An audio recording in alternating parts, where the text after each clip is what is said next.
feminism is a very dishonest, insincere movement, because in theory they say that, you know, we want equality and you know, we want to work with men and things like that, but really in practice it's completely different. It's very unequal, and it looks like a female supremacist movement. Is it the norm for a wife, right, in the traditional wife, to then punch the husband? Hell no. Why would you be critical of, say, Mufti Menk, right? So when I mention him, you like, don't mention him. So okay, what sticks out to you about him? Because, you know, some could argue maybe you misunderstood and misread. What sticks out to you? Well, I actually had an issue with him with the whole COVID thing. Because I'm not going to go into it. Okay, go on. But I was like, because they basically pushing people, advertising to people to get the thing. Muslim men, even from within their own community, have been completely let down, and by our leaders, imams, even in the mosque, it is very hardly spoken about. The only guy that came out to us a few times about this is Sheikh Haytham, Yeah. And also I want to point out, one of the guys that were involved in robbing this client's home, he himself is a student of Sheikh Haytham. Oh. Good evening, welcome back to Disqualified Dads for another episode. Please like, subscribe, follow and share. And if you find value in these videos, there's a PayPal link in the description. Help support the channel. And to all of those already sponsoring and donating, thank you very much. I appreciate all of you. Thank you very much. Right, now let's move on to our guest. Sahara, introduce yourself. Hello, I'm Shahara. I'm a new friend of Farouk, Disqualified Dads. I am a law student, and I'm also very passionate about men's rights, particularly fathers' rights. And yes, I'm also known as a Female Skeptic online. That's right. She's known as the Female Skeptic on Instagram, and I think that's how we connected originally, wasn't it, on Instagram? Yeah. And we also met on the CMS March earlier last year. Mm-hmm. And the last time I saw you was at the Ben Hines event in West London. Right, yeah. So this podcast is well overdue, Sahara. I've been meaning to get you on for a while. So now, that's how we met. Before we move on now, just how did you get into this space? How did you become the Female Skeptic? Why do you feel passionate about men's rights, especially being a woman? And obviously, the men's rights space is a very mixed up, very sort of a space that I would say is potentially under a lot of attack as well. Mm-hmm. You know, they're labelled as misogynist and whatnot, and there's not a lot of women that get behind it. So what has compelled you to get in this space? Okay, well, there's so many things that you mentioned there. But really at the root of... recently I changed my name. It was Shahara Ayla, but now it's the Female Skeptic, because that's really the root of why I'm even out here and saying my, like, you know, online. And it started with me being skeptical about feminism. And when I was younger, when I was like 14, when I first encountered feminism, it was in school. Intrinsically, inside, instinctively, I just knew that this was wrong. It was against nature, you know. Briefly, just so we understand the context of it, I mean, it's rude to ask a lady her age. When were you in school? Because, you know, for me, it was a long time ago. Well, it's going to be almost like 15 years ago. So okay, so I'm trying to see. Okay, fair enough, 15 years ago. And all right. Yes.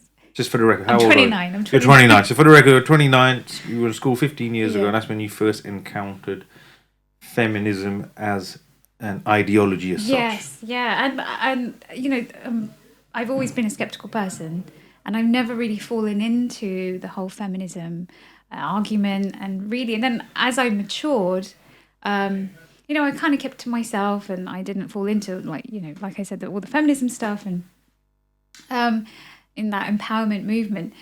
So fast forward to 2021, when I was a friend, I was a mutual friend of a couple, and then basically I knew that the husband was a very good person, and I assumed the wife was a good person as well, being a mutual friend.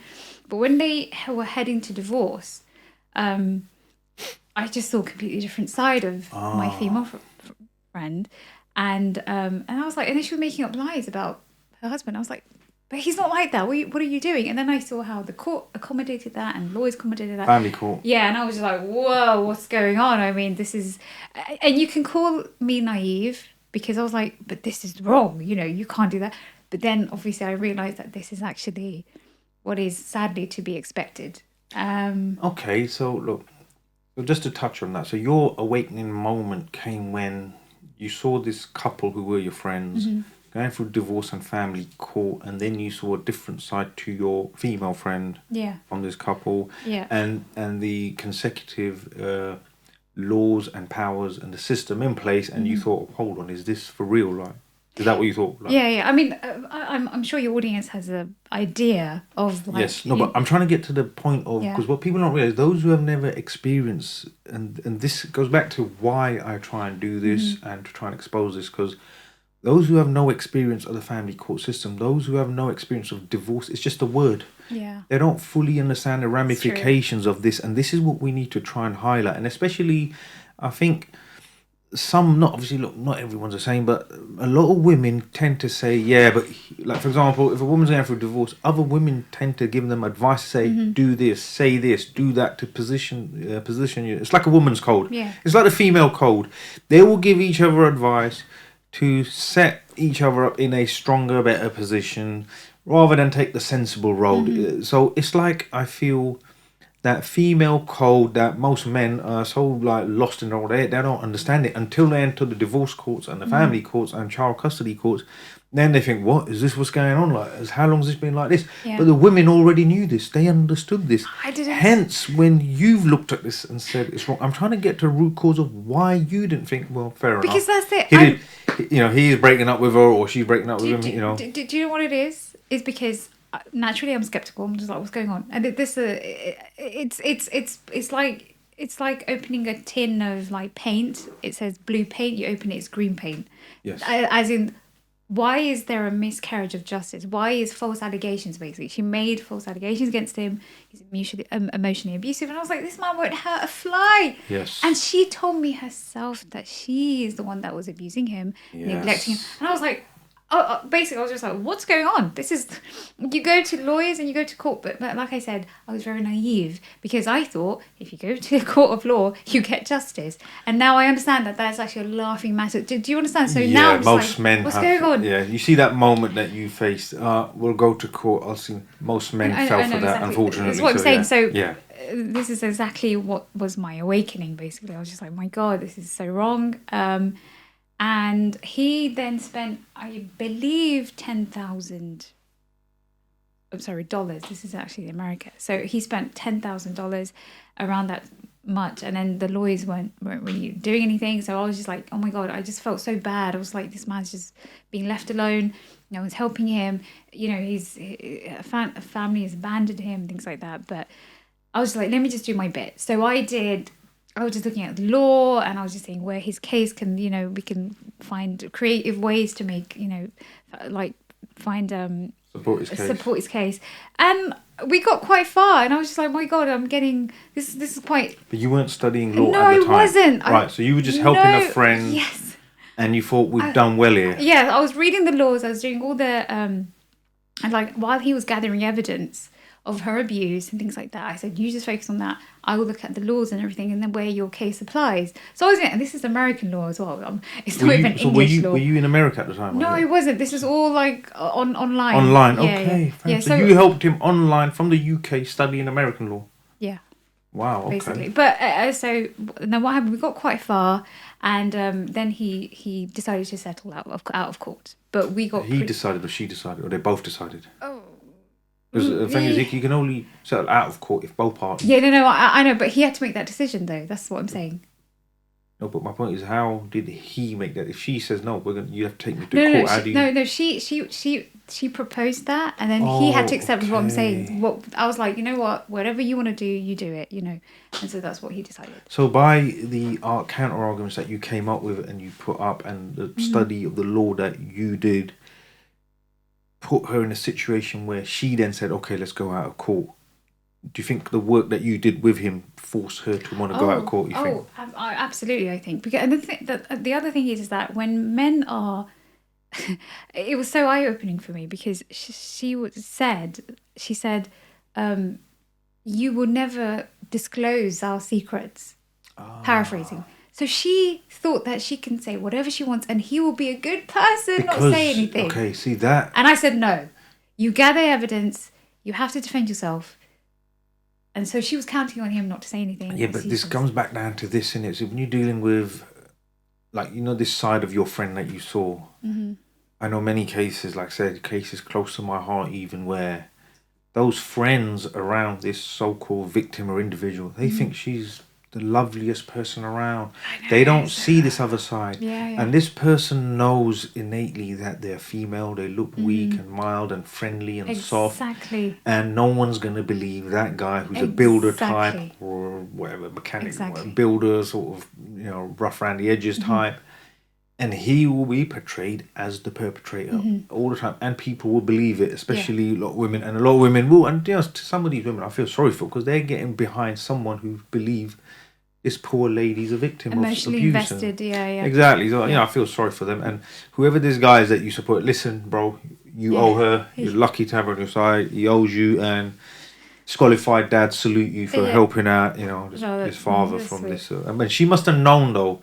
You know, when she said, you will not disclose, how well does she know him? Or how well does she have him controlled to make a statement like that? Think about that. No, exactly. And it showed me how manipulative, how sick minded you have to be. Yes. You know that this is a good man. Yes. And for me, do you understand? So I was just like, what the hell is going on? On behalf of all the good men, I just want to say we are targeted. Yeah, we are handpicked and targeted. And it's sick. It's sick to see. Like, I hate saying this, but honestly, as a woman, I was just like, how could you do that? How could you? And I hate being a part of that female race. Like, what's going on? Yeah. But anyway, so that was, and fast forward, I realised that I'm not too bad at the lawyer thing, and I would like to then study it. So are you studying family law as such, or law as a whole? No, just law as a whole. Okay, because I think it could be all relative, you know, just knowledge. But I would like to specialise in human rights. No, this is it's a very, what's the word, inspiring journey and a story. So yeah, I mean, I never knew. I was wondering how you got into this. So it's quite an inspiring story. Yeah, but I mean, it carries on because when I got involved in, so you know, he settled the case, that was fine. But then I was just like, oh my god, and then I started connecting with other men and finding out, like, my god, there's a whole universe. Is that when you started your Instagram page, or was it before then, or around that time? Actually, so what happened? So I did my own research, and I was talking to all these men, like just reading all these Reddit pages, and honestly, it was just like, it's like Narnia. You know that film Narnia? Yeah. It's a different world, and I feel so stupid for doing that, but for not knowing. How could I? But so after that, so I just started researching, and then I went on Just Pearly Things because I was just like, these women are yapping on. I'm just like, I need to get on there. How did you get on there then? Did they send you an invite, or you connected with the studio? I was nobody. I didn't make my Instagram then.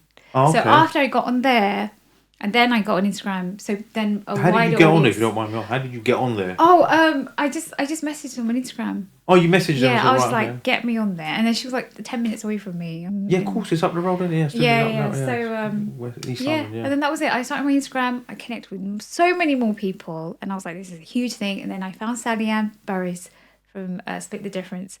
And then I joined the march. And then all these things. So. Okay, that's quite good. You'll have to send me the link for your...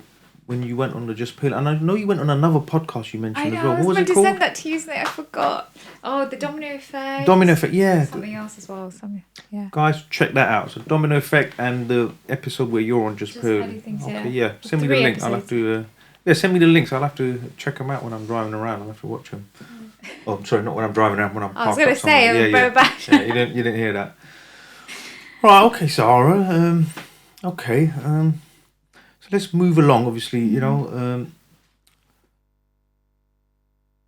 was there anything, obviously we're talking on the way here, and you told me a bit about your story and your journey of alienation. Oh, yeah. You know, we talk on the channel about parental alienation, the effects of parental alienation. If you look at, say, what you said about your friends, the relationship breakdown, the pattern of alienation, impact of alienation. Then add to that, you're just purely the red pill space, what they talk about society, men and women, the gender wars. I think people don't realize all of this is tied in, and how alienation can affect someone throughout a lifetime. Shall we discuss that now, if you want? Oh yeah, so this is what I wanted to say as well. Like, so after all of this and me finding out and things like that, I then started to subconsciously, like, memories of my own childhood started coming in my mind when I was reading about all these stories about fathers not seeing their children and being falsely accused and being physically and verbally abused by their wives and things like that. And there's just and also them not having resources and being shut down, and so they they're pouring their hearts out saying they can't see their children, and suddenly all these things used to come in my head. I'm like, oh my god. And when was this? In 2020? When was this? 2021, 2022. So very recent, actually. 2021/22. You're talking to all these fathers, you're reading all these documents and hearing all these horror stories. Yeah.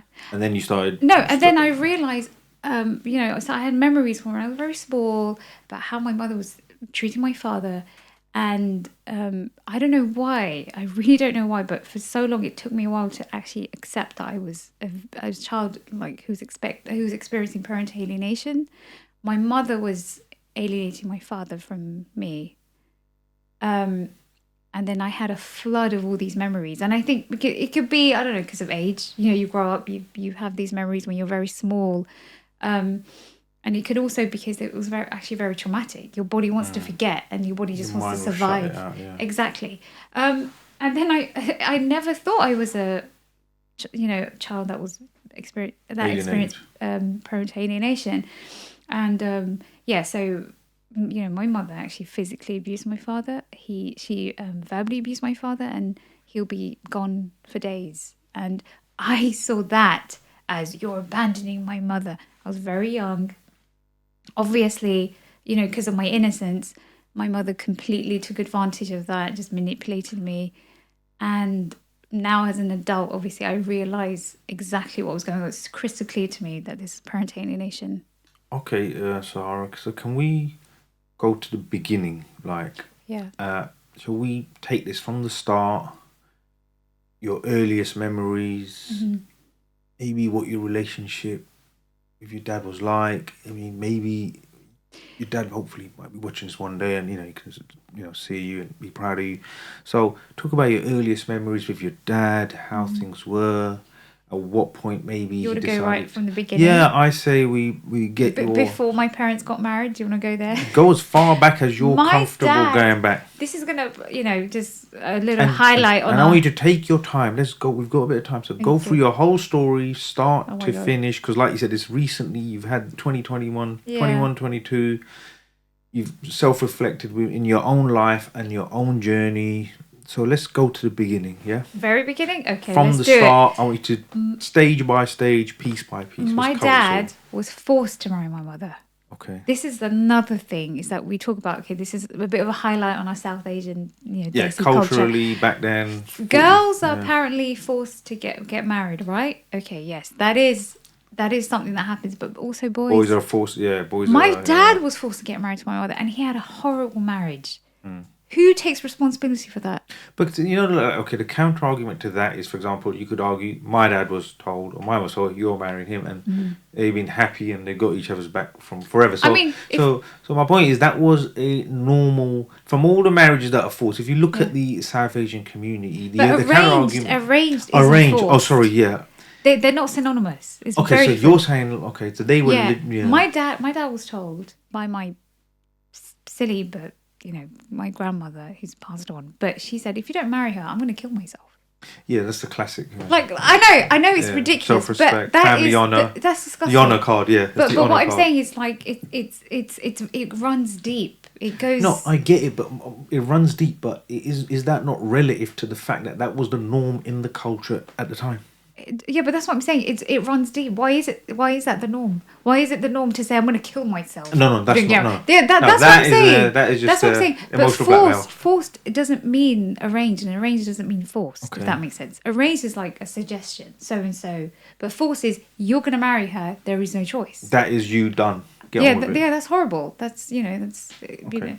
But that's what I'm saying. So that's my dad, and he my mother then. Well, obviously, I can't account for. So did you? Okay, so would you argue then, like, okay, so could the counter argument be your mother was forced as well? Perhaps she was, but the difference is that my mother's behavior to my father, my mother wasn't as ambitious. She was actually more. She was like, whatever my parents want, I'll do it. Yeah. And the thing is, it's like if it works out for you, that's not really. Okay, yeah. You know what I mean? Okay, it's like, whoever my parents choose, I'll get married to them. It's very different to, I don't want to get married now. So she was okay with it. She didn't have an issue. She was okay with it. She wasn't forced as such. Exactly. There was no blackmail, emotional blackmail. And, I wasn't there, but stories that my through relatives the grapevine, that's what you heard. So do you see it? Completely different. Okay, yeah, fair enough. So basically what I'm saying is we have to go, we can't ignore that fact that he was forced, right? Okay. So, and then into the marriage, my dad had to sacrifice certain things. He wanted to advance his career and things like that. Okay, just to clarify, so were they, when your mum and dad were they in Bangladesh or were they in England? No, they were in England. So they were here in England. I'll take a punt. Let's say 40 years ago, 50 years ago. What are we looking at? About 40 years ago. 40 years, yeah. About 40 years ago, both of them. They're both in England. Your dad didn't have much of a choice. Elders, respect, community, emotional blackmail. But he was a brilliant father. He was a very good husband. And I saw my father literally... I remember my mother throwing things at him. No, we'll get to that. We will get to that. Let's just go back, slow down. So, 40 years ago, England, mum and dad. Your mum was easygoing. She didn't have that sort of pressure. You marry this guy? Yeah, great. From what we've heard. Dad was sort of, I can't really culturally. But that's what you've heard through the grapevine. You're saying that's what you've sort of heard. We can't validate that or clarify that, but that's what you've heard through the grapevine. Dad didn't have much of a choice. They got married. Mm-hmm. What happened from there? Let's just take it slow. But they had children. My dad really struggled though because my mother had really bad anger issues. So how many of you were there, brothers and sisters? There's 6 of us. 6 of you? Yeah, I'm number 5. Oh, funny that. I've got 3 brothers and sisters. Yeah, 6 of us as well. Really? Was this a coincidence? Meant to be, yeah. Standard Asian. Yeah, standard Asian family. Yeah. But she, man, sorry, I might get choked up because. All right, take your time. So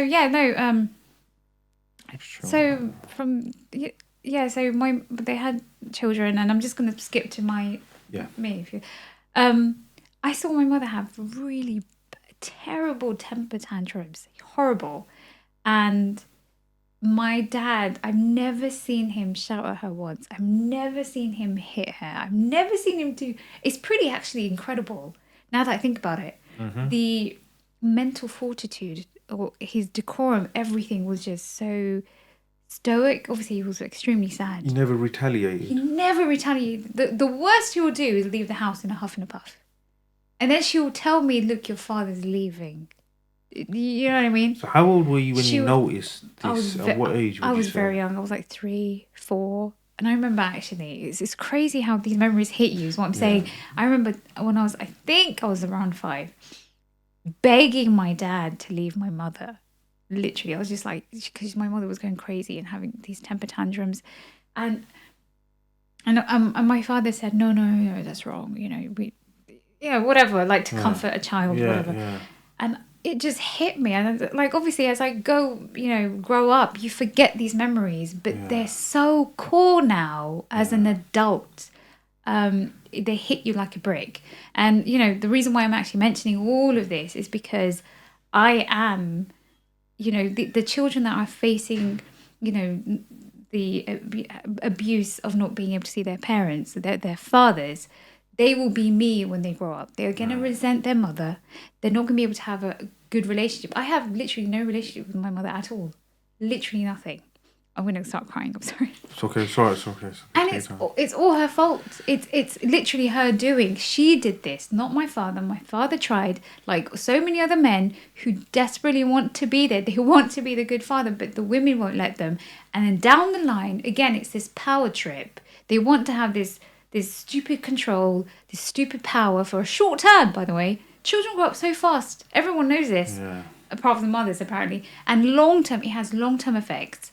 Now I feel that I can't have a relationship with my mother anymore.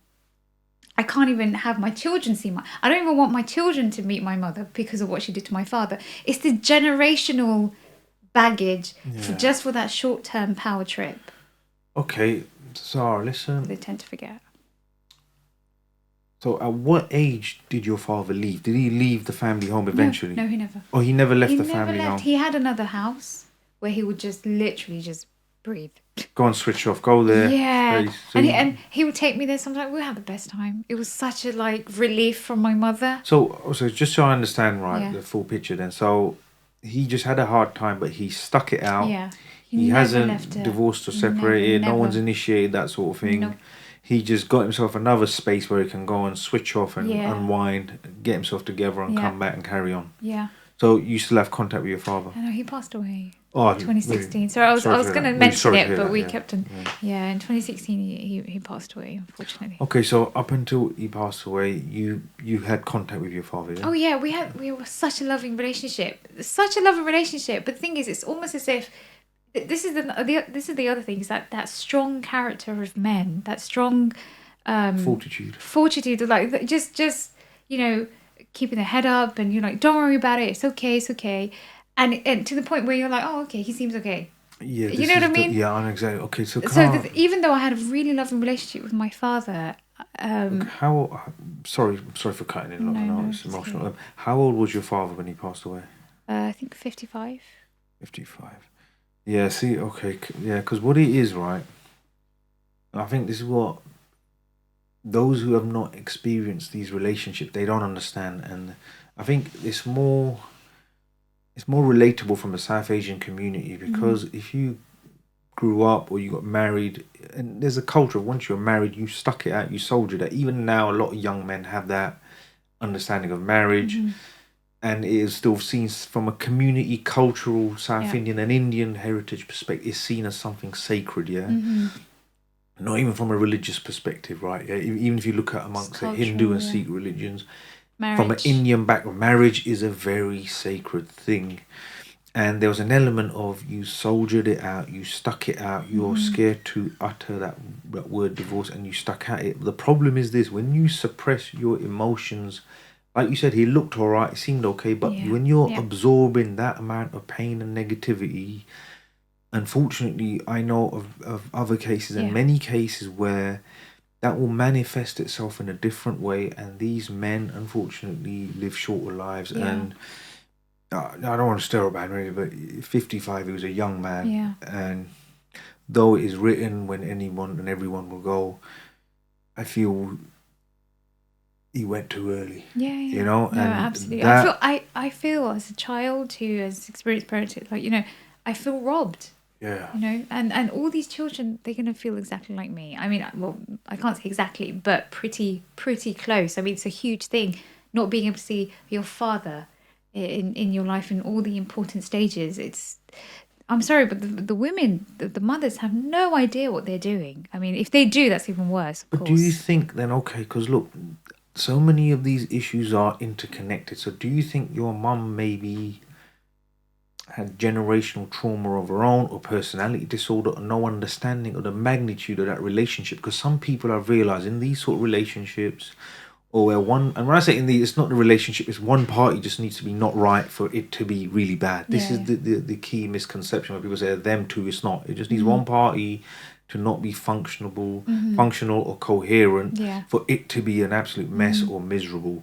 So do you think your mum just didn't have the maturity or the understanding of a relationship, or did she just witness this from her parents and thought this is the norm, shouting, arguing, or maybe can you put some context around these arguments? Because obviously you had contact up until until you were sort of like an adult as such. what was these arguments about? What were they based on? And how did you feel when you were at home and you were arguing? How did your brothers and sisters feel? Did you guys ever talk about it?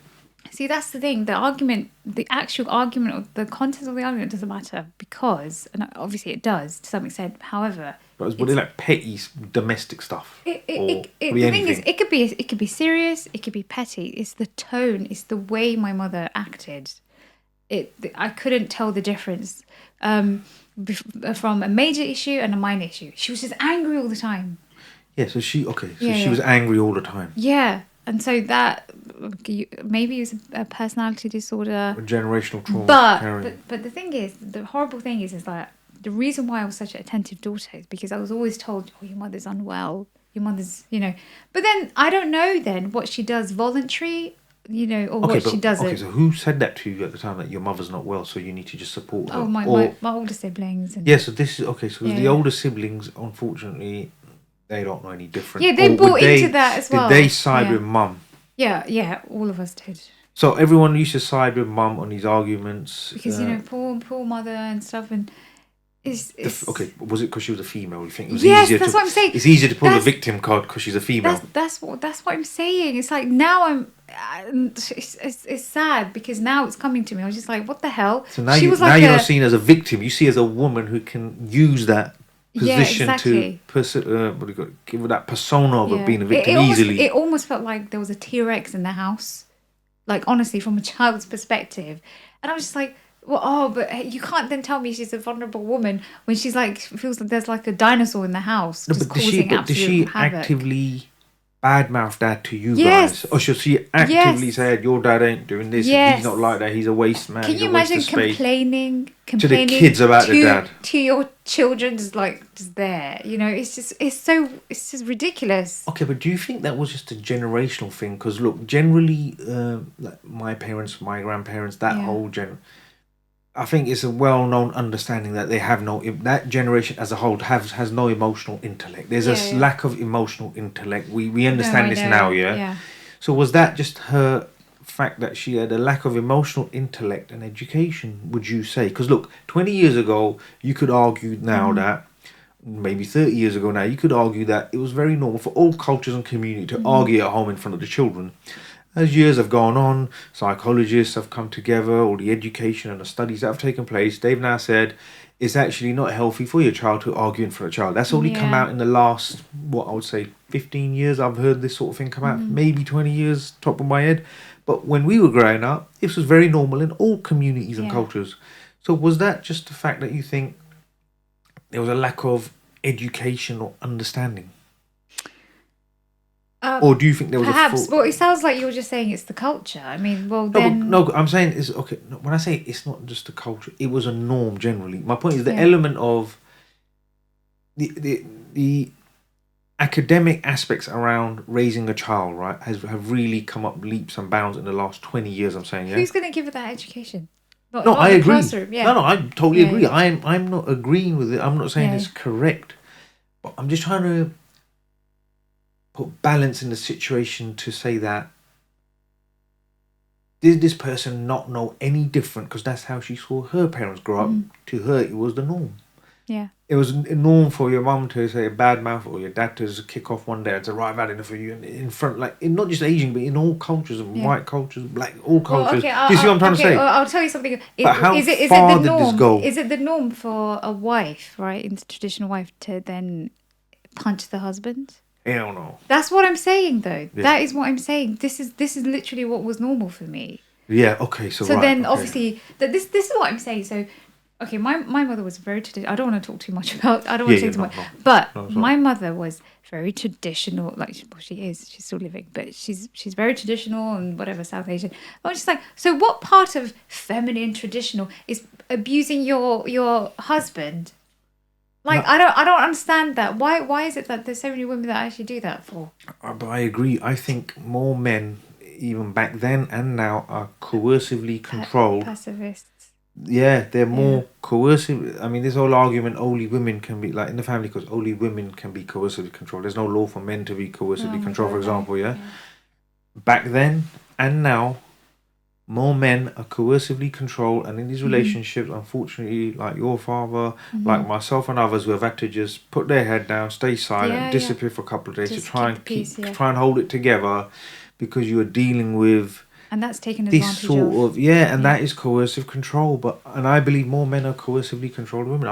I think that law should be the other way around, legitly, and that is not a new thing. That's been going on since before. And this idea that in the community men rule the roost in the Asian community is very common and known for mothers to be the matriarch and that run the house and sort of steer the ship in a lot of cases, because Asians are generally perceived to be quite passive. Asian, do you see what I'm saying? It is culturally a stereotype that Asian men are very passive, and that has been played on and taken advantage of by, unfortunately, a lot of Asian women. And in Desi culture, Asian culture, that whole matriarchy element is very prevalent. So it's not always as it's been perceived, in the mainstream media over the years. Women have no say in all of this, and they just get told what to do.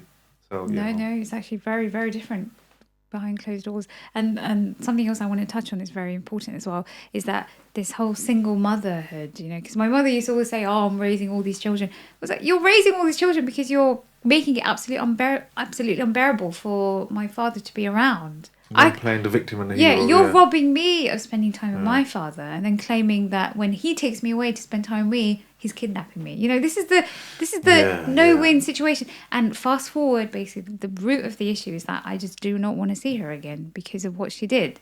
And this is a message to mothers out there who are participating in parental alienation right now. Your children are going to grow up to hate you, and I say that confidently because, my God, the flood of memories that come as we age and we think about, our own children.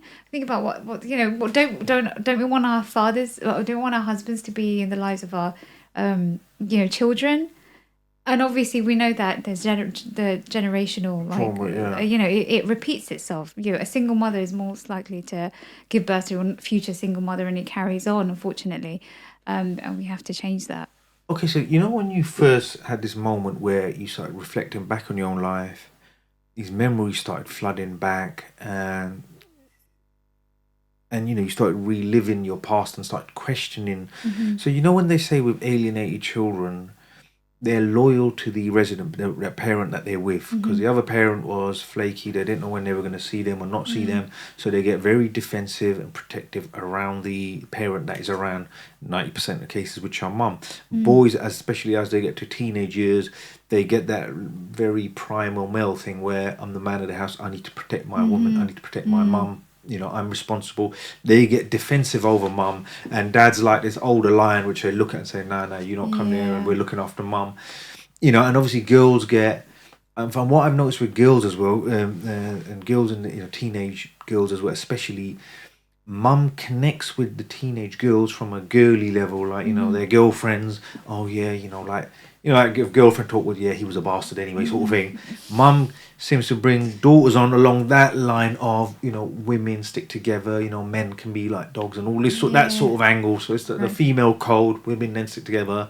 So dad unfortunately doesn't have much of a saying anything. Unfortunately, dad's just has no value in this society and this rhetoric. So how did you counter that defensiveness of poor mum, the victim who suffered? How did you go against that narrative? So when you first started having these thoughts and started self-reflecting, how did you counter that battle in your head about that defensiveness around the parent that was around, which being mum? How did you face that realization? Because this is a lot of alienated kid. It takes a lifetime to break out and have that moment where you think, maybe he wasn't like that. Because they can't. It's very difficult to see past what's been ingrained subconsciously throughout your, teenagers, from a young child, teenagehood, early 20s. Some people only break out of alienation in their 30s and 40s once they lose contact with their own kids and they see what system in place. So how did you counter this at obviously a young age? This is what I'm trying to get to. And I just started assessing. I was just revisiting all these memories that are coming back and seeing how often that my father did try. Like for example, when my father would leave the house, my mother would then say, oh, your father's leaving me, and and then but in context though, I started piecing things up. Or was it your father's left us? Yeah. Because I think that the language is very, not left me, your father's left us, we're on our own. That's the rhetoric that I know that is used now, ultimately. No, and then she used to say stuff like that. But obviously, I remember, obviously, the context of, well, he left because of what happened before. There was a fight. And because we would have completely absolved my mother because, oh, she's, she's the victim and things. So immediately we just think like that. Even though I never saw. Okay, so not one of your brothers or sisters looked at each other and said, no, but mum, maybe you push it too far, or back up, mum, look, stop it, or. No, I don't remember any of that happening because my mother is, like I said, she's actually very ferocious. So she's an overpowering character. She's overpowering. She's a very dominant character, very masculine character. Very, very masculine. Like, honestly, you have to... I don't think anybody actually understands until they meet her. Even though she's 5'2", like, my God. No, Asian mums, I know. I know. And it's not very nice to be around. Anyway, but I want to say she has 4 sons. I have 4 brothers. All of them have had really bad anger issues. All of them. All of them were very... They really, really struggled. And I see that now. Obviously, as a young girl, as I don't know anything about the world, how am I supposed to support you? But now I actually, because I had a 16-year-old boy reach out to me, and he wanted some mentorship and things like that. And I was so happy to help him. And I saw my brothers in him. No father figure. Yes. Had his father figure taken from him. Yes. And now you have this young man, aimless. He's like, I don't know what to do in my life. I don't know. The woman has the mother has taken his mentor, his this like nature gives you this biological mentor. Your father is who you came from, is the best role model that you could have. You don't have that anymore. Not just that. And now they're struggling. No, but what it is with the anger issue, I'm no expert, but with a little bit of study that I've done, how this anger issues manifest is this, the boy's first set of person or first male figure that a boy relates to is his father, as in he's another man, he's another boy, he's a man. Just how mum relates to the daughters as on a girly level in the teenage. Boys relate to father as a man and they evaluate and judge him. Now, subconsciously from a young age, especially if mum is very masculine and ferocious and aggressive, has anger issues herself, personality disorders, and generally want to rule the roost and whatnot in whatever manner she chooses to, when they see how disposable dad is, how helpless dad is, you understand, we're talking about subconscious programming here. How disposable, how helpless father is, and how society doesn't respect a man. Subconsciously, I'm a boy. I'm not talking about consciously. Subconscious programming, that's how I'll be treated. I'll get older. Yeah, no, absolutely. And in order to rebel against this, subconsciously, I'm not going to be like that. Yeah. I won't be treated like that. I won't be as disposable as my father. Do you see what I'm saying? Subconsciously, and this is where the anger issues manifest from. The fact that they're trying to control everything around them because they don't want to be as useless and disposable as the first man that they experienced was or was treated like. Yeah. Are you with me? So these anger issues do stem from that. And those anger issues are generational trauma they're carrying, and they need to, if you can reach out to them to release this negativity and this trauma. But what I wanted to ask you was this. So when you had your moment of awakening and you started self-reflecting on your life, your relationship with your mother, because you got to understand, if mum has ultimate control of this ship, your brothers and sisters will react and follow subconscious instructions from the general. So if you have now slightly come up against this narrative and gone against the grain, how did your siblings react to this position that you've taken? Well, I don't talk to them. Oh, really? Or this is what I'm talking about. So they will side with general. The general. Not really. Actually, this is the thing. They completely abandoned my mother. But they don't talk to you either. No, as because such. The thing is, we've had this is what I'm saying. Is because of the anger, right? Because my mother was the Angry. way she abused my father, physically abused us. I know this sounds very general, but just for time sensitive, because we grew up in that environment, right? So much anger and so much all this hostility. We then fought amongst each other. Yeah. My mother just pulled us apart. We had no resolution. It's like with my father. She would never sit down with my father, never apologize. I'm sorry. I've never seen that. Can you imagine being married to somebody for 40 years and never ever receiving a freaking apology from them? I've experienced that. Never receiving an apology from someone you're with. Yeah, a client of mine experienced that. Many clients that I speak to have experienced that. Sorry, carry on. No, and it's so powerful for a child to witness a good, healthy relationship. Like, oh, please forgive me, I'm sorry, and something like I've never witnessed that. And so my mother would separate our siblings, right? Because that's what she would do. She would just shout at my father and then wait for him to leave. It was just a continuous cycle. It's a toxic envornment, to say the least. Yeah. But what I'm getting at is that she left us with just nothing to, because we all we knew was anger. We would fight amongst ourselves, and basically we would just build grudges as adults to the point where now we just don't talk to each other. But the other thing is that they're slowly abandoning my mother. They're slowly seeing past. Yes, and now I think my mother's realizing I wasted. Why don't my children want to talk to me? Why don't my children want to know me? You alienated us from my father, and our childhood was pretty much just shouting and things. Again, it's the short-lived. They don't think about the long-term effects, and now No, but this is why I say those people like that. Okay, from everything, all the studies that I've done to borderline personality disorder, histrionic personality disorder, narcissistic personality disorder, split personality disorder. When you look at all of those disorders, you have to understand the reel that's running through that person's head is completely different. Whereas you're thinking, I don't want to live like this. I don't want to be unhappy in my life and live like this. To them, that's everyday life.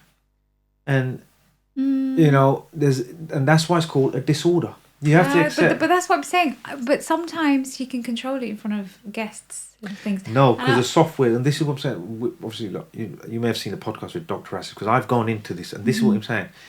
If your laptop, because the prefrontal cortex is what decides lies, smile, thinking, that sort of conscious thinking, what to do, what not to do, smile at this person, all that sort of stuff, make up little stories. But the personality disorder comes from the stem of the brain, which is at the rear of the brain.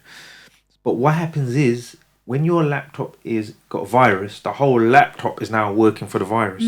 So the virus is the brain is infected. It's a psychological disorder. So the prefrontal cortex, all the other functions, the neural function, motor functions of the brain are now working to protect that virus. And this is why it is a psychological disorder. And the fact that we're only learning about personality disorders now, it's really come out. It's really coming out now to the forefront, yeah. But back then they would never have known, unfortunately. And in the Asian community, even now, mental health is seen as a little taboo, right? Yeah, but it's coming out now. But what I'm saying is does that completely? She's not absolved. But my point is, the people around Mum, for example, her brothers, sisters, Mum and Dad, where were they to say, listen? America.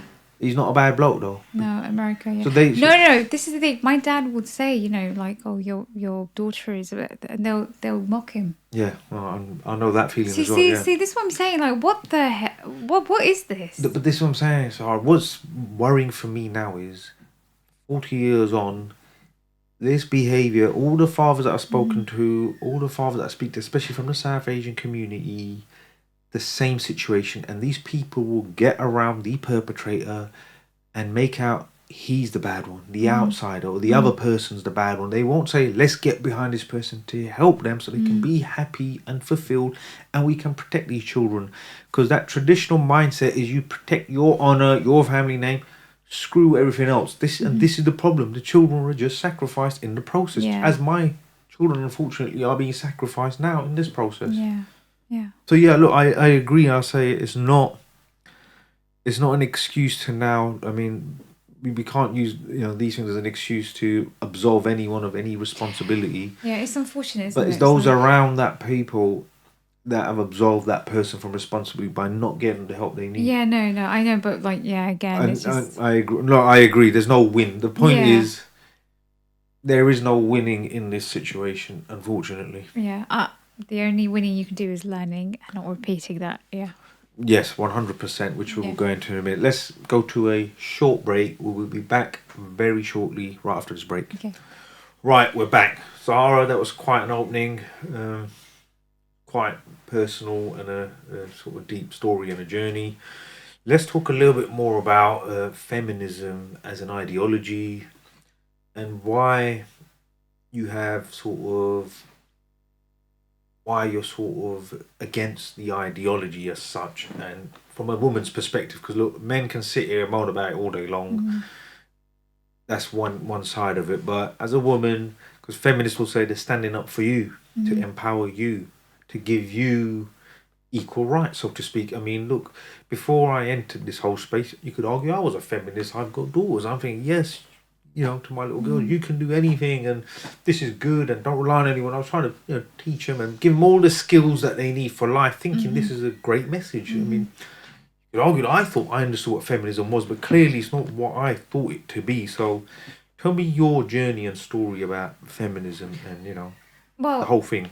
Like I said, I'm an extremely skeptical person, as we all should be, but I just think that feminism is a very dishonest, insincere movement, because in theory they say that we want equality and we want to work with men and things like that, but really in practice it's completely different. It's very unequal, and it looks like a female supremacist movement.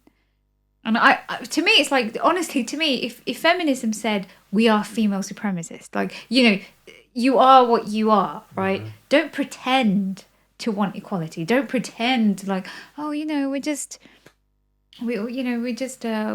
we're vulnerable women and we're victims and things like that. But then you're, completely annihilating a man in family court. It's this inconsistency that I can't stand.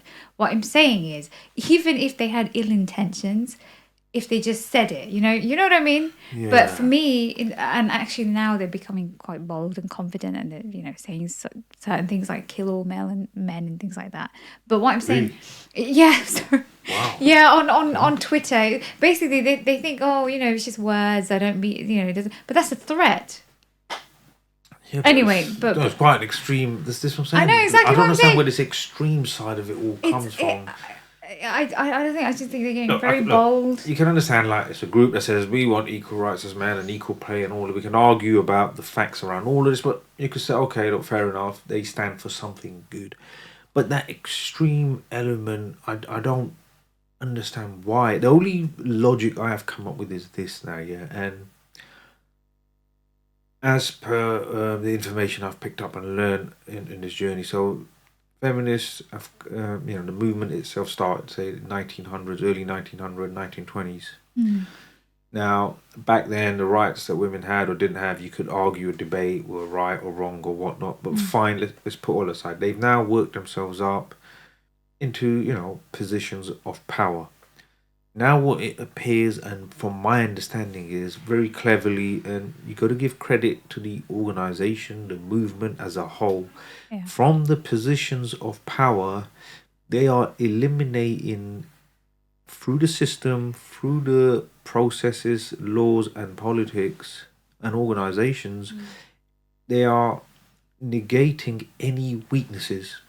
So if we look at the family court system, financial abuse, cause apparently I even heard a rumour that the silent, if a husband just went quiet, walked away, that would be seen as abuse. Yes. So this is things that women cannot. Yeah, that's not seen as emotional. So if you walk away from an argument or a fight to stop it escalating, and I know in cases where men have been physically attacked, so they just go quiet or walk away, that is now. So everything that gives them a disadvantage emotionally, in relationships, in society, in any way, shape, they are eliminating it through the system and laws. This is when I sit and think, How has it even come this far? Are the men in power sleeping? Is it by design? Is it that these laws only truly affect people working class and below? Because when you're up to a certain, in a certain place in society with money and power, maybe you're slightly insulated or protected. I mean, don't get me. We hear about celebrities having trouble seeing their kids and stuff like that. We know this. Johnny Depp, Amber Heard, we see that as well right there. So it affects them as well, I'm not saying. But generally, they're celebrities. But beyond that, beyond the celebrity top end, the people generally that are that top 1% of society or those well-to-do, you don't see many of them. I think it affects the working class and below, keeps us working and keeps us below. It stops us progressing and our kids progressing by these laws and rules. I don't know. And even like with what I've learned through some other organisations about the schooling system, it was designed to help, like most social workers, for example, women, a lot of school teachers, women. The school system pre-70s was doing better. It was a lot better for boys. Now boys are the worst performing in schools.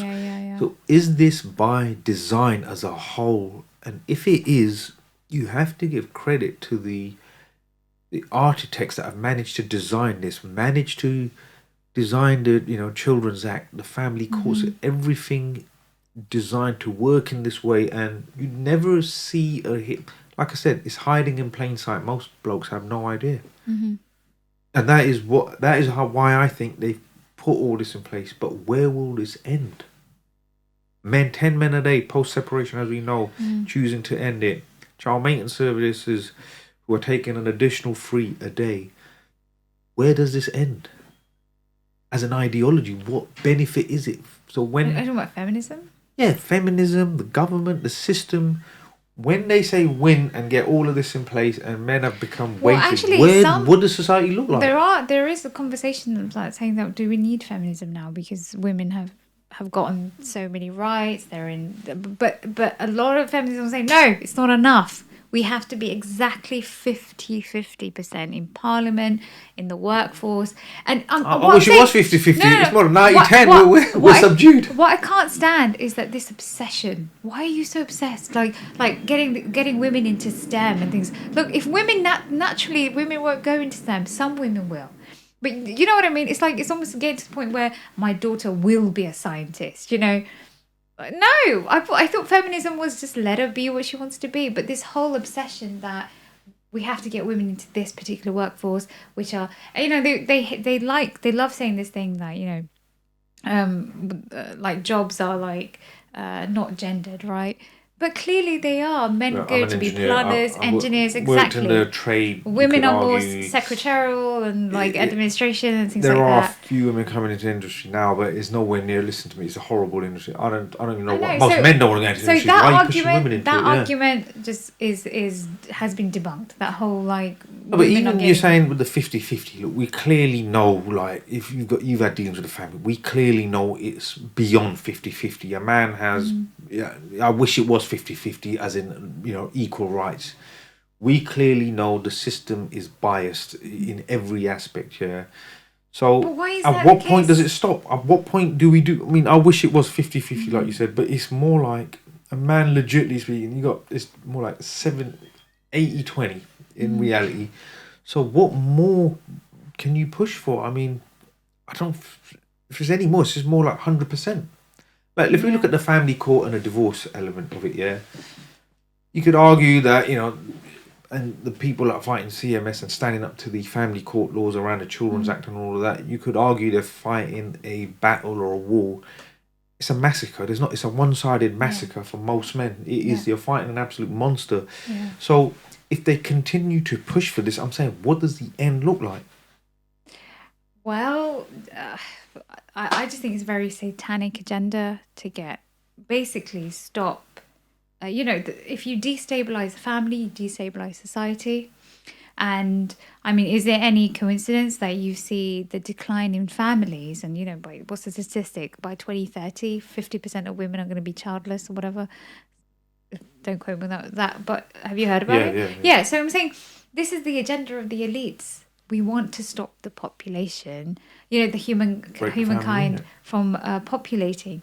And feminism was part of that. The sexual liberation, gender wars. You don't have to get married. You can go into workforce. It's all engineered, and to break up the family. The family is the heart of society. You break the family, you break society. Is it a coincidence? Like I said, that the decline of family. Now we can see, all this transgender things, and the all these people wanted to swap genders, and they want to remove their body parts and things, because there is not any structure of the family structure.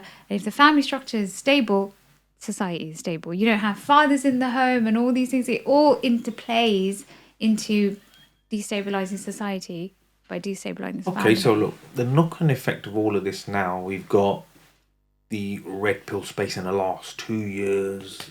Andrew Tate, Fresh and Fit, Just Pearly, all of this has really come along leaps and bounds.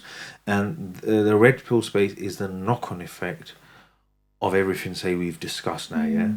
So what is your take on the red pill space as a whole, the ideology, and you know what I mean? I say red pill, like Andrew Tate, Just Pearly, Fresh and Fit. Well, and you could argue there's some positive messages for men in there. But what is your take on it as a woman? I just really want to get a female perspective on this. Red pill was refreshing because red pill is basically reality. It's we are... we're not going to buy into the manipulation, and we're going to come out of the matrix, isn't it? We're going to reconnect with reality and think for ourselves and critically think. That's originally what it was meant to be. I know it's turned into something else because of social media, is what social media does. But yeah, I think obviously it started off as a good thing. Like I said, reality, consistency, truth, objectivity. But do you think you would have understood the red pill if you hadn't have had your own realization? Or do you see what I'm saying? Do you only understand the red pill because of your own realization? No, I don't know. I think you, as an objective thinker, you think you would have understood. I was always. I'm going to make a claim. Yeah, I think I was red pill even before red pill came about, because very, very young, I was very skeptical. Like I said, I was questioning feminism, but I was keeping it to myself. That's the thing. I didn't have an online space, right? Because I didn't want the drama. But until I realised that my voice had some value to it, and I have to come out. But yeah. Okay, so let me ask you another question. Obviously, we had a look. We touched on this off camera, so I think it's a good segue to discuss this now. Yeah.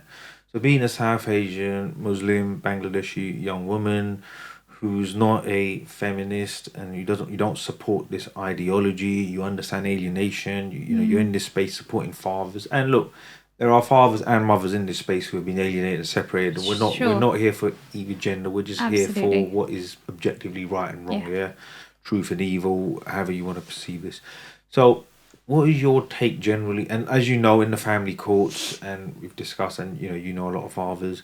There's a lot of so-called practicing sisters, hijabis, alima sisters in the family courts, labelling brothers, brothers with beards and hats as, what do you call it, backward, misogynist, extremist, and just label them as these things to get the upper ground, upper hand, get the advantage. So, you want to talk a little bit about that and your experience in that space and the so-called hijabi feminists? Oh my gosh, yeah. So I know I don't dress or look like a Muslim woman, but I am, and I'm very, very spiritual. I'm very creator conscious. But the thing is like we do have this thing where there's a huge inconsistency with Muslim women when it comes to them having their Muslim identity and connecting with their creator.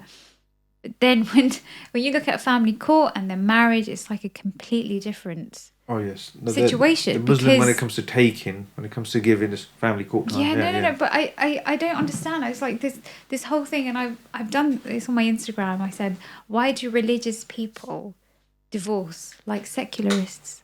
I don't understand why you're religious up until that point. It should be a consistent. I thought, Islam, or whether it's Christianity, whether it's whatever. It's a lifestyle, isn't it? You're consistent with that belief system. So surely something as huge as divorce will you adhere to your religious guidelines, but the fact that they go straight to the the atheist, secular courts. Evil family courts. And they know what they're doing. I mean, the thing is that there's this misconception saying, "Oh, it's the law of the land, therefore it's acceptable." No, it isn't. It's theft. It's breaking of kin. These are huge sins and crimes. And it's this. What I'm saying is this lack of consistency. I don't understand where this disconnect comes from.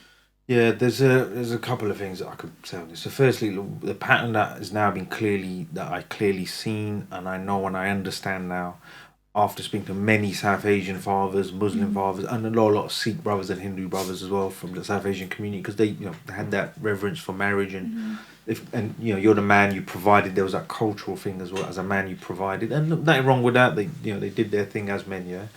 But with the Muslim sisters now, these Muslim sort of feminist women, what they want to do is before marriage, there's this element of, and during the marriage, many cases I've heard now where they're adamant, no. And we're not talking about sisters that are maintaining or their housewife or managing the household. These are professional sisters, loyal doctors, nurses, whatever, yeah. They're earning good money. Some of these sisters, I know stories where sisters earn 70, 80 grand a year. But she won't even buy, if she went to buy 2 coffees, she used to go back home, says to her husband, no, you owe me £5 for these coffees. Like, she won't even buy herself or him a coffee because he's categorically no. I don't understand how you can be in a relationship with someone and be that petty. Is it the your point. Money is my money? Yeah, there's this whole that you're meant to provide everything. So the guy's like, all right, whatever. I mean, it must be one miserable, horrible relationship when your wife brings you a couple of coffees and asks you for a fiver, that's disgusting. It's disgusting, right? So I know many cases like this now. So for many years, guess what? Islamically, you provide, you do this and this, and I say this here. So not just practicing sisters. Look, firstly, only Allah, God knows who's practicing in their heart or not. We can't judge. I don't judge by however someone appears or looks or not. Yeah. So even practicing, non-practicing liberal sisters know this part of religion is you provide, you give, you pay for everything. My job's to take. What's yours is yours. Mine is mine. Happy wife, happy life. All this other crap that's been coming out for years. Yeah. So guys, I thought, okay, for a quiet life, whatever. Maybe this is my family. It's my job. They dish out money, everything, buy a house, the whole caboodle. Yeah. Come 10 years, she's been stacking 50, 60, 70 bags a year away. Give it to her dad. Dad, buy this property. Mum, buy this property. Yeah, keep it protected. Poor guy's thinking, yes, my wife, my family. Let's carry. 10 years later, to position herself in the best position, and this is across the board. This happened all cultures, communities, sure it does, including those so-called practicing sisters and families. All of them, most of them, most cases I've seen, very practicing people. Some of them even run TV channels. Yeah, practicing people, so-called. Yeah, what they've done is they've got behind this sister in the family court, you take control of the children, become resident parent, you control the game, you are much better financially positioned to control assets, finances, everything. And guess what? This sister's kept all her assets over the last 10 years, many cases.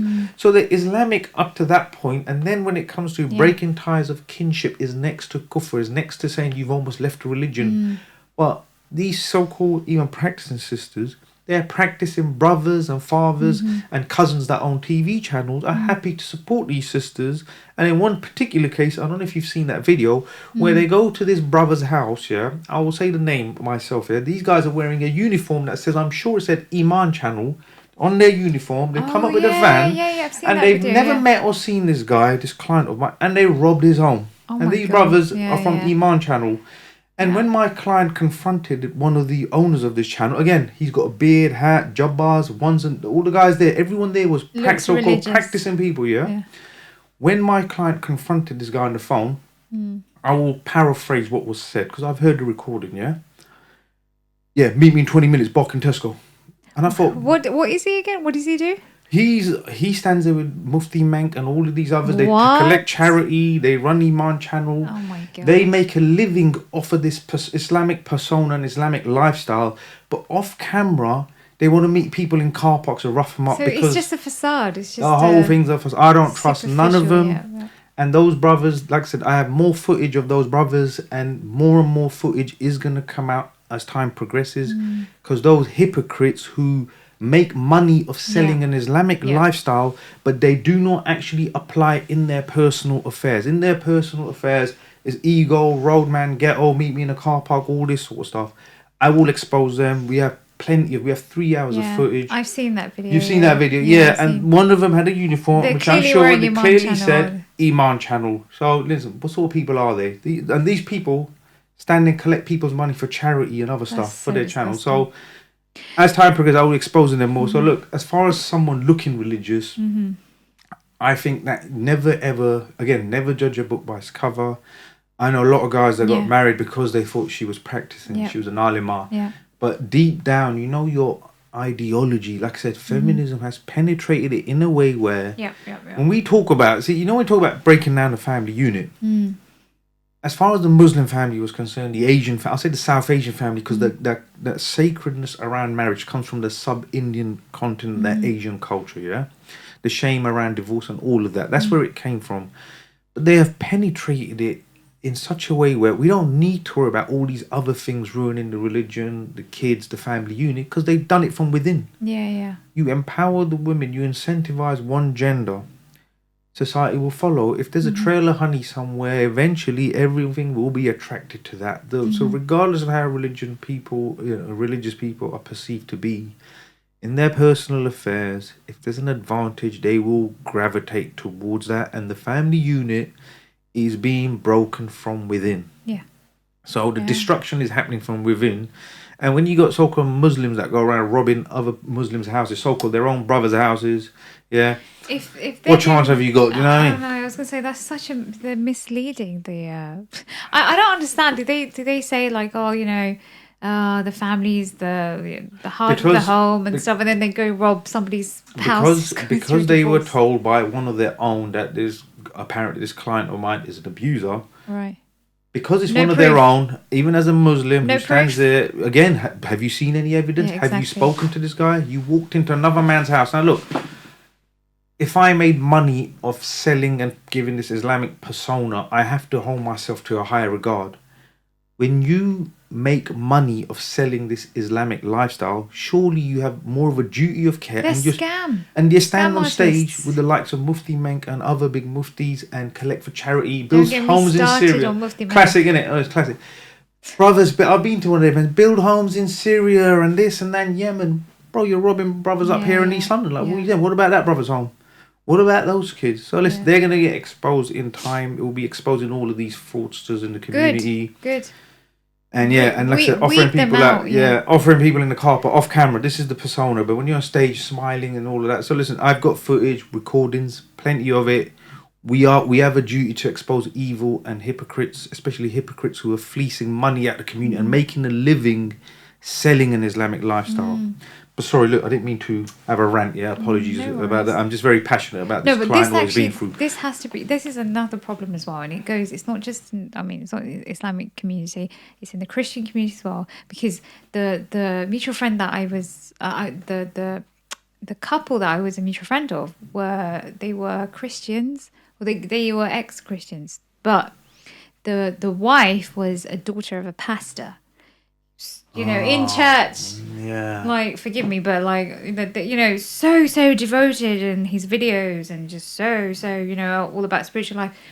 He sent messages to the husband saying he's going to get his shotgun, he's going to kill him, that he engages in bestiality. I mean, it's it's these religious people that, my God, you are meant to be the heart of the community. You're meant to be the heart of your society, and you know, like, you know, and protect the family, aren't you? Like, if the courts won't do it, if the secular government won't do it, you know, we can always go back to the church or the mosque and, you know, expect some security there. But they're even doing it, and actually, I would even argue that they're doing it in a more sinister way because they have that persona. The pretentiousness, like, you know, they're so religious and but they're breaking up families, and like I said, in a more horrible way, in a more sinister way, because it's this facade, this mask that they put on which is just disgusting. And I'm happy that it's getting lifted. Oh, it's now coming out because you know a lot of these. I mean, I did that interview with that Imam Malana Imam Sohail, which, as he said, these Sharia councils again.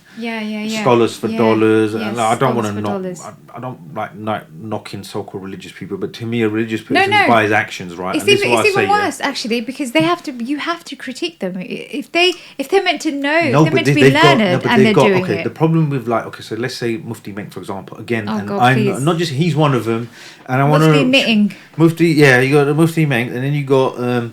Unfortunately, look, Brother Salman did a video on unveiled mosques about the situation in America, and there's a big social media mufti, social media scholars from that Texas sort of area, and about how he was treated, how he was hung out and left to effectively die, effectively left for dead, ultimately. Despicable. And when he reached out to his local imam, mosques in all of that Texan region, Umar Soleimani and a few of these other big guns out there, they've all completely turned their back on him because it wouldn't look good for their social media presence ultimately. Disgusting. And there's a lot of this now coming out, but the problem is their following is so big and that star power. So, and this is what I've noticed. They're idols. They are idols, and this is what's happened, and this is what I've noticed as well.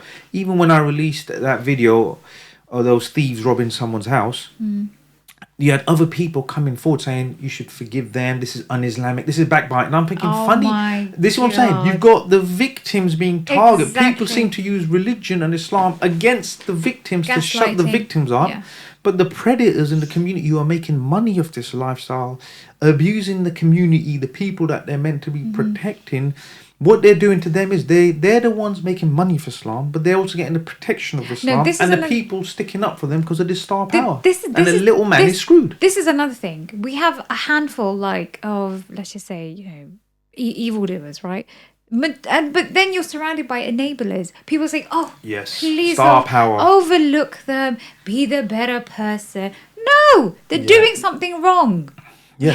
We have to root that out. We have to deal with that. It's like, would you say to a great victim, it's okay, you've just been tested? This is what you're telling the victim that they're being tested. It's so bad. You know what? Where does religion says hold people accountable? What does Islam say? I am so done with that rubbish. I used to be like that before because I used to fall into this stupid... It's the white coat syndrome. There's the professionals. You see a guy with a beard and a hat. Like I said, if the videos that you will see that I will forward you, and there are more videos that will come out. Every single person that robbed this client home had a massive beard and a hat. These are the one was an imam, one's a young imam. He's not even married, never had a family. But again, they're literally damaging. Yes, they have damaged. We're going to suspect everyone with a beard now. Everyone that looks religious. They've done it. They've ruined it. But I say this now: what makes someone religious? Someone that doesn't steal. Someone that doesn't screw someone else over. Someone that doesn't upset someone else. The easy part is why can't you do this? The easy part is to dress religious, isn't it? My point is, the easiest bit is to have your little beard and a hat and make out and make money off of it. Yeah, exactly. That's the easy bit.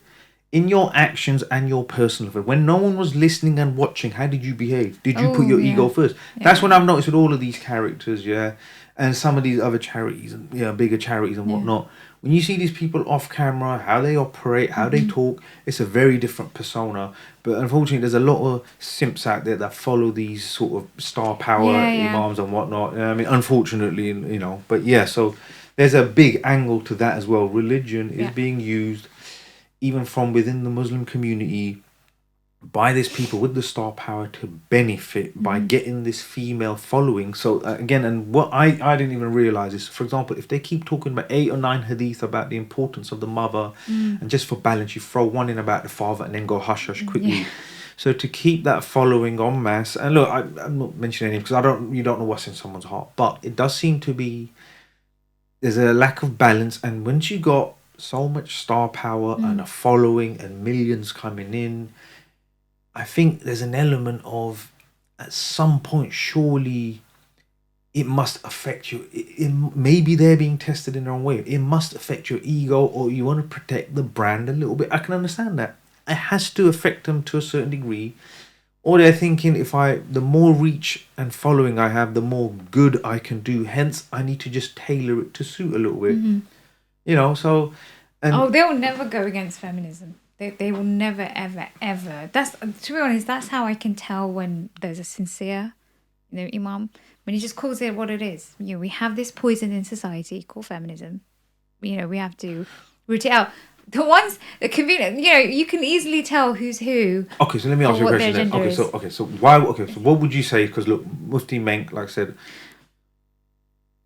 why would you be critical of, say, Mufti Menk, right? So when I mention him, you don't mention him. So okay, what sticks out to you about him? Because some could argue maybe you misunderstood or misread. What sticks out to you? Well, I actually had an issue with him with the whole COVID thing. Because I'm not going to go into it. Okay, go on. But I was like, because he was basically pushing people, advertising to people to get the thing, and I was just like, he's working for the Matrix. Yeah, he's a proper sellout, just puppet, whatever. And then obviously, was I surprised about the whole feminism thing? Because the thing is, if you see a lot of his content, and I'm not there binging, I would admit, but it's all this criticism like, brothers, you shouldn't be, why are you looking at women in the first place, criticizing them, right? There's a lot of, for example, that's not even that bad, but there's a lot of these, mentioning of hadith and Quran ayahs on the woman's side, but not the man. Yeah, that's what I noticed. That's what I'm saying. After someone pointed it out to me. Completely imbalanced. What the hell is this? Yeah, but this is what I'm saying. I would never have understood it until someone pointed that out to me, and I thought, yeah, you're right. It's not in your face. It's very cleverly done. Yeah, and the thing is, you know what's disgusting is that I feel like these simp imams, right? We call them simp imams, is because they feel like, oh, please, Western society, please like us, please, this thing, we do have hadith about women having their own business, and they love pushing out Khadija radiallahu anha, they love pushing out Aisha radiallahu anha, and it's just like, it's this not having a backbone, they want to appease feminists, which is so cringe and gross. Have a backbone, for crying out loud.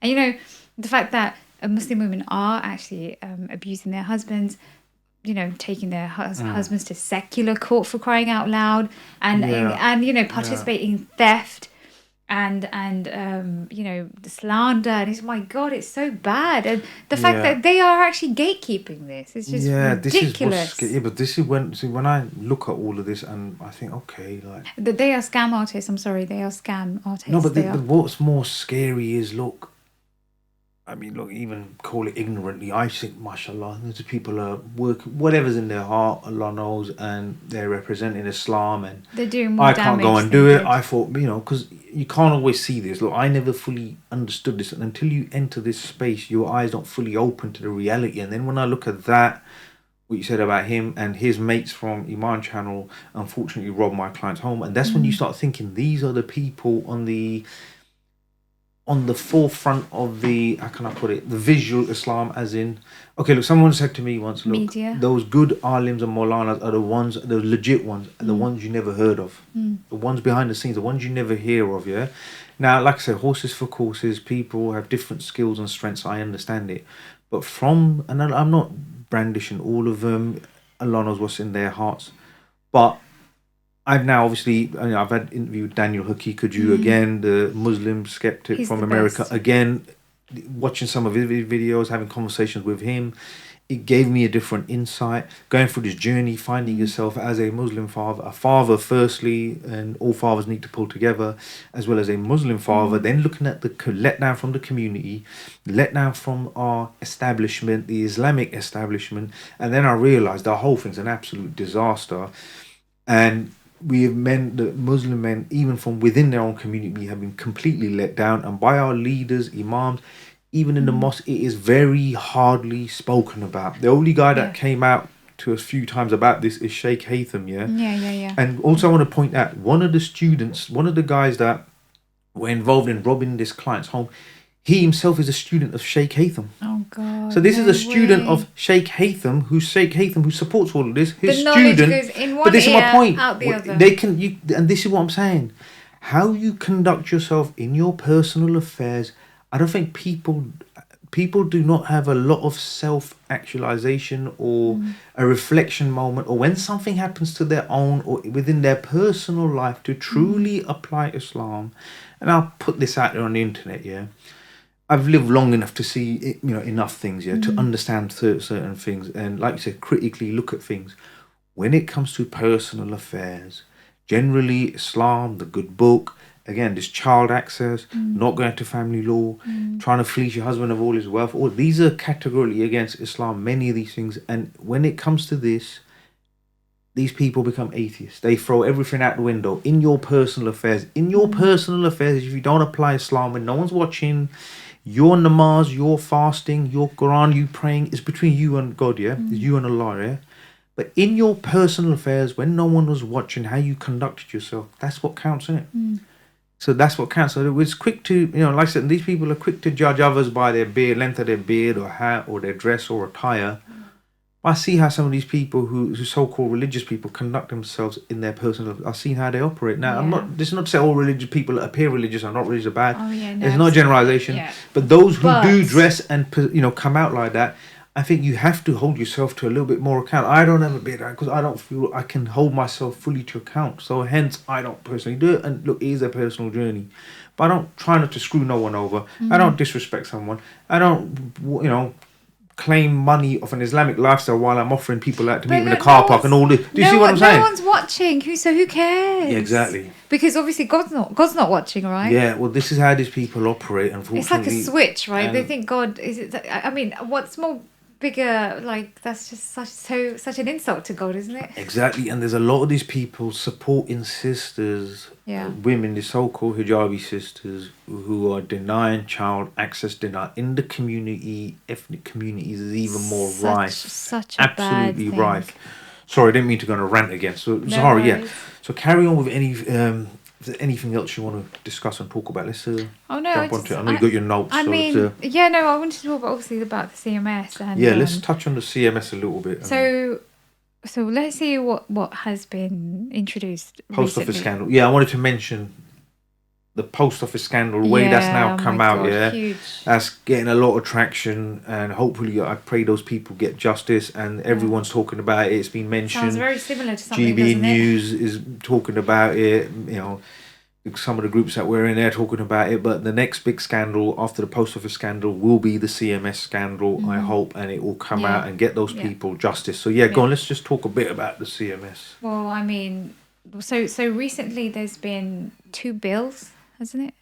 So the child enforcement bill and the child domestic violence bill, I think. They've been introduced. I feel like there's this whole, there is a lot of sympathy, like, single mothers, majority of them are mothers, like, they are struggling to feed their children and they're not getting their payments and things like that, and so get enforcement. Okay, so that's one bill that has been introduced. The other bill is the domestic violence bill, which is it takes away, so the resident parent and the paying parent don't have to communicate with each other. So, but then that, I mean, you can tell me about that if it goes into collect and pay. Yeah, so what they do is if there's acrimony and the mother is in danger or in threat, she doesn't want to communicate with the father. So if they use collect and pay, that was already out. So they take, was it 20%? If I'm 20% from father, and by the time it gets to mum, another 4%. So they collect 24%. Hence, CMS acrimony is incentivized because CMS, as a independent contractor, then make 24% profit. Yeah. And this is what people don't realise. Child maintenance is for children. We're not against people paying, but this narrative, they're all feckless fathers. And I can tell you firsthand, fathers have been, again, CMS is the only organisation, as you're aware, that base a calculation on your earnings pre-tax. Yeah. It's 3 additional deaths a year. Yeah. Self-deletions a year caused by CMS and the harassment that they do.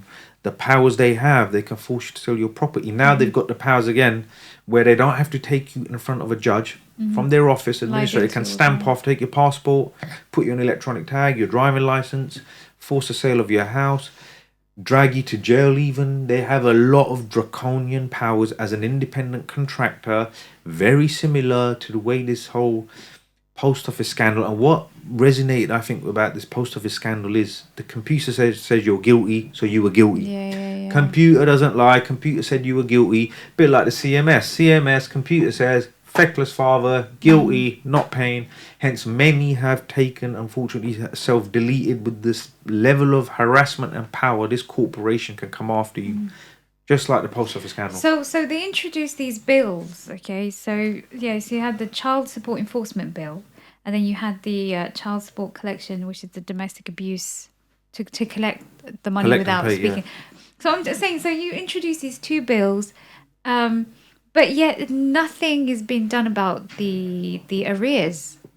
The billions of pounds in arrears that paying parents apparently are in debt of. Yeah, but this is the problem with the arrears. Again, as many cases as we know, and the study that shout out to Split the Difference, Sister Sally and Boris, and the associated organisations that work with her to highlight and expose this. They can create false arrears. They can come after you, like I said. But what I'm saying, so they made up this arrears, but then they introduced this bill. Yes, sorry. So they're going to take your passport away. They're going to falsely imprison you. They're going to obviously bully, harass, and threaten you to pay a debt that they can't even freaking prove. Yes. How is this being allowed? This is exactly what people don't realise, the absolute madness of the powers that they have, what they can do. They can create the debt, and they've now got the law and the power to execute on that debt. So just some background on the debt, unless you... Yeah, no, go on, get the information out there. Yeah, so whatever basically, you got, get it out there. Before the CMS became the CMS, it was the CSA. CSA. So they had these arrears from the 1990s, right, until 2003, 2002. Don't quote me. I'm sure you know this more than I do. Yeah. And they said, the apparently they have this arrears of I don't know how many billions of pounds, and then it was challenged by an MP, and I've got my notes here. It was challenged by Tom Levitt, and he was an MP, and he basically questioned Stephen Garrity, who was the Child Maintenance Enforcement Commission. He ran it at the time. And he said, what are these arrears? What's going on? And in his long, blasé way, he basically said that we would mention these arrears to the paying parent to frighten them to give us information, and they'll record it in their systems, basically. And though he just admitted it, Stephen Garrity, he just said that basically these are false. Yeah. They were made up in order to gain information to frighten people. Like, you owe this much. This is how much you're in debt to get certain information. Yes. So basically that's more evidence that this doesn't exist. Yes. But recently we had the enforcement bill. So there's this huge inconsistency here, and for a government body to do this is completely... It's sloppy. It's almost like mafia, isn't it? It's like, what the hell it's is a mafia, this? and this is what people don't really. It's almost like out of a movie. It's a bit like this post office scandal and that people cannot believe. Do you know what is sick? You're targeting families, for crying out loud. The most vulnerable, the most... Fathers. They're targeting fathers mainly. Fathers, no, I'm saying the breakup of the family, though. Yeah. No, because, but once the breakup of the family happens, so let's say the breakup of the family's happened, they've incentivized... They empowered and incentivized mums. So look, for example, okay, so you're talking about breakup of the families. How does it break the families? The less contact father has, less overnight stay father has, the more money mum gets in most cases. Resident parent, 90%, which happen to be mums, mum gets. So they've now incentivized child contact denial. That's number one. Number two, like you said, false arrears made up. Now the law's in place for them to execute on those false arrears. Now, at least you could argue with the post office scandal that, there was an IT error. There was a software error.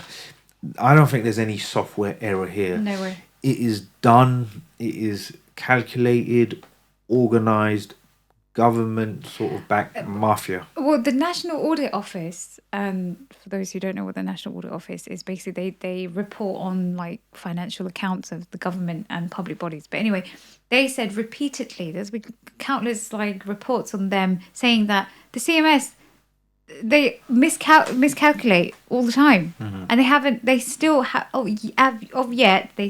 yet to sort this mess out. Yeah. But instead of sorting this mess out, what have they done? Enforcing, pushing these bills. Yeah. And I was just like, this huge inconsistency here. This should not be allowed.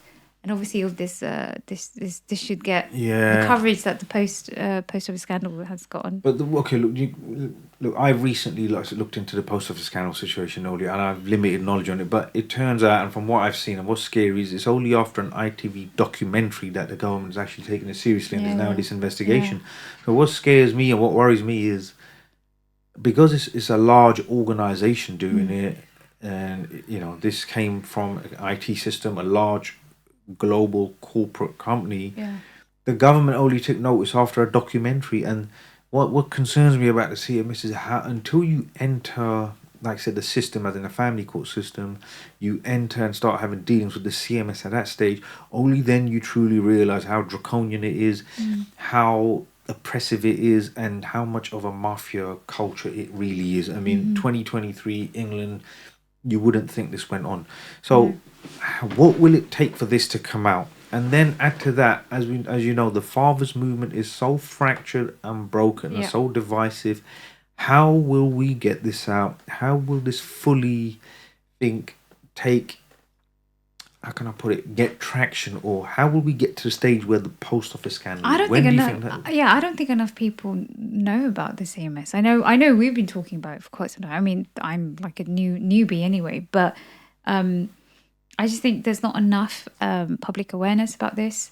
And another thing is that we really need to focus on, I think that, the more people are, not getting married, and they probably don't think that this concerns them. Yes. But it does concern you because, like I said, if you destabilize the family unit, you destabilize society. You want a stable society, stabilize the family unit. Yeah. So it does directly concern you. And I think, like I said, public awareness, and I have my own, efforts to do that, and you're doing that, and we just have to try, isn't it? But what do you think? Okay, so with your experience of the father's space in itself, so like it's so fractured, and from my experience of the whole thing, it is very fractured and divisive, and it's very hard to get fathers to come together, stand together, turn up to events and stuff like that. Why do you think that is? And with your interactions with all the fathers and organisations that you speak to, what conclusion have you come up with as to why the fathers movement doesn't seem to be taking off? Like it just. I think they just have no faith in being able to defeat or being able to have a chance of making even a dent in this massive. I agree, but we can't. Like you try and get 100 fathers together just for one event. To try and get 100 fathers to show up. Free food. Yeah, listen. I'm actually being serious as well. Like, if we want people to come, free food. Yeah. No, but look, if you've gone for the family court system and you've lost contact with your kids and you don't see it important enough to show up to an event, because I think with a lot of fathers, what they do as well is like they know the father movement is fractured and like there's no point because only 20 people will show up. Yeah. So there's a problem of it's no point because no one's going to bother showing up. Yeah. And if, say, 50% of them have that attitude, that's 50% of that gone. So something needs to happen. There needs to be a catalyst or something to at least pull fathers together. Petitions, all the fathers that are suffering, all the children that have lost out on one parent, all the people that are going through the family court system, we can't get them to sign petitions. I mean, online, it just seems to be... I mean, let's look at the XL bully ban, the dog ban, XL bully ban, and there was there's a dog ban now currently in place with the XL American bullies. Oh. So, and I saw videos of these protests and stuff like that, and the people that came out, and I thought, wow, look, this is great. People that passionate, and what is this for dogs? For dogs, they're trying to ban this dog breed, and look, I get that. God. I like dogs. I think it's priorities. I like animals, but for some reason. Fathers don't have that much. This society maybe just shows the state of society that fathers, men and boys have no rights or services, especially after being labelled as abusers. And generally, I think this highlights the position of men in society. Yeah. Fathers, men are below dogs. Yeah. Dogs have more, and look, dogs have more right. Legitly speaking, once you have a non-mole placed on you, and you get these hypocrites, these hypocrite monastics robbing your home and stuff like that. And many fathers that have gone through this had their houses emptied out, they've been thrown out into the street. If that was a dog on the street, that's the reality is it will be taken away, housed, fed back to health, and then sent off to a stable home. A father, 90% of homeless being men, a father is left to his devices on the street just to try and survive. Why? Is society that broken where fathers are less valued? Fathers are less valued than dogs. And I also say this. If the current family court system is the state is in for the last 40 years, as it is the last 40 years, yeah. And I'm not finger pointing anything. Yes, because of we're lucky we're in an era of social media where we can bring this information out, and it is coming out more and more over the last 10 years. Prior to that, our predecessors, they let us down. Or were they just not aware of these laws and the family court system and how brutal it is? I just cannot understand how we can be in this situation 2023. Yeah, I do think there is. The only thing I can say is that there is this kind of, the boomer culture of like our ancestors, kind of being strict on men. For example, if a man's gone through a traumatic divorce, right? He was very attached to this woman, and she was like, she lied against him. This is huge, very traumatic for somebody. You're in complete shock. Like, what the hell? Yeah. And for somebody to be like, just go back to work, like as if he can't grieve and he can't have time out, because men are very hardworking. Majority of men are extremely hardworking. When something traumatic happens to them, it's like this. It's just like bounce back. You don't. And I think this boomer culture of not letting men be emotional, just have to just keep working hard all the time until they go into their grave. But that's what they've been reduced to: cash points, wage slaves, and a punch bag. I mean, look, okay, so you're saying that, right? Yeah, it's that culture, yeah. But if men have no safe space where they can express these things and know that someone's got their back or there's services in place, but like I said, there's no services in place according to the system and the law. You are left out. Molestation was up until now. I've heard a few cases where they've not been given, but generally dished out like sweets. Add to that, you're let down by your own community, our leaders, mosque, imams. There seems to be a silence around this subject, and if they do talk, they seem to be talking on the side of one gender only. Yeah. The social media element we've just talked about. We've seen how people from so-called Islamic TV channels, how they've been operating, especially when one of their own effectively comes into question. The whole good book goes out the window. So what is a man to do unless you have network, serious money, and you are someone of such a stature where you can influence people and do things? Your average guy, who is he to go to? Where can he go? This is what I'm saying. This is what I have to change. This is what it comes down to. There is nothing out there. Hence, obviously, our efforts. Yeah, exactly. Sahara, as you know, time is short. Yeah. So I want to give you a little bit. Still got a bit of time, but I want to give you this last sort of segment to get any message you want out there for. Any message you want out there to your own, say, siblings, to alienated kids, to maybe other alienated kids out there who are little children now that might see this in 10 years' time, maybe my children, to the other fathers I've spoken to. So take this last sort of few minutes, you've got about 5 to 10 minutes just to talk about whatever you want to get whatever message you want out there. And whatever knowledge you want. Well, first of all, I want to say thank you so much for inviting me on, and I'm so happy to. Absolute pleasure. Finally be on your podcast and talk about very important things. But I mean,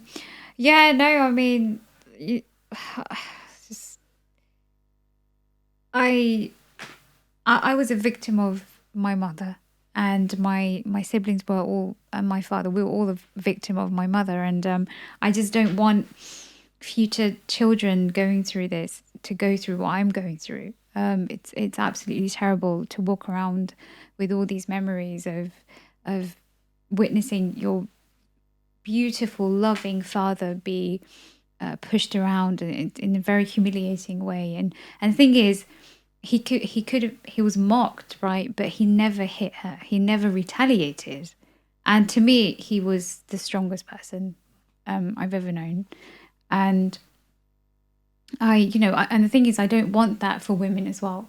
I don't want you to become the villain that the courts won't turn you into. They monopolize on your emotions. They monopolize and they manipulate you, and you're going to make choices that you are going to regret. Like my mother, she's lost contact with the majority of her children, and it is all her doing, right? Because she didn't think about the long term. She didn't honor the marriage and the role of a father in children's lives, and now she's paying the price. And I advise you, any woman watching this who are thinking about this, or how are doing this, do not be my mother, because it's a very sorry and very sad state to be in, and it's not worth it. And the thing is, if you do make the right choice, your children will respect you. And, they'll be like, my mother is, she could have been like those women, but she chose not to. She chose to be an honorable woman. And, even though she didn't get along with my father, she kept that to herself. She was very mature. She spoke to my father like another human being, and they dealt with it outside of the children's eyes. And she demonstrated a healthy relationship for her children to follow. And that is, doesn't that sound just more beautiful than the chaos and destruction and the disgustingness that a majority of children are now facing? Like, the statistics just keep going up about how many children in the UK, let's not talk about the rest of the world, but just focusing on the UK, almost half of children are living, 44% are living in single parent families, and majority of them are in women, single mothers. So, and our society is sick. Our society is very unwell, and that is because the family structure has completely been destroyed, or is a target of destruction. And I don't want that to happen. And the family unit must be protected, and fathers must be reinstated as pillars in our society, which is the truth. That was very long. Sahara, thank you for that. And guys, thank you for coming, by the way. It's been an absolute pleasure. We'll have to do it again sometime. Thank you for watching Disqualified Dads. Do not forget to like, subscribe, follow and share. Thank you for watching. So, coming soon, there's an exciting new channel called Next Gen. We're future-focused, a new group of individuals. And we're going to be focusing on the ills of society, but also really fun, new, quirky content as well. And it will be with a special guest called Sally Amberis, the CEO of Split the Difference. So she'll be making an appearance. Right, guys, new channel coming soon, Next Gen. Looking forward to it. And thank you, Sahara. You'll be on there as well. Yeah, I'll be on there as well. I will try and give my little bit of input into that as well. So look out for that, guys. And thank you for watching Disqualified Dads.